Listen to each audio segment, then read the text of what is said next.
Right, everyone in my family writes. For me, it was, I remember coming home when I was 12 years old, and my mother would be in her office clattering away at the keys, and my dad would be in his office, and he'd be banging away at the keys.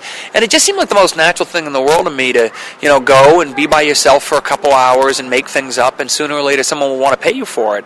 So, so I started writing at a pretty early age, and so did my brother. And, it was always, I also think it's very natural when you have a loving, supportive family, and both your parents do the same thing, to be interested in what they do and to think, oh, that worked for them, maybe it'll work for me too. I remember reading The Hobbit. The Hobbit was a big favorite. And I remember reading some crime novels by Larry Block that were probably a little too grown up for us, but we read them anyway, because my parents were sort of like, the 60s were good to them, and they were very open in a way, felt like whatever the kids are interested in, we can go ahead and, so they didn't have a lot of parental prohibitions, I guess is what I'm saying. And I remember reading H.P. Lovecraft.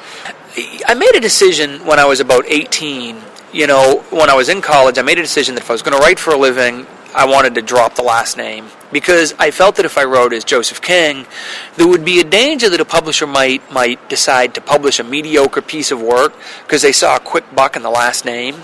And I thought there was a real danger in that, because I wanted to have a long career, and I felt like, I feel like if you have a famous last name, readers might buy your first book, but if the book's no good, they won't buy the second one.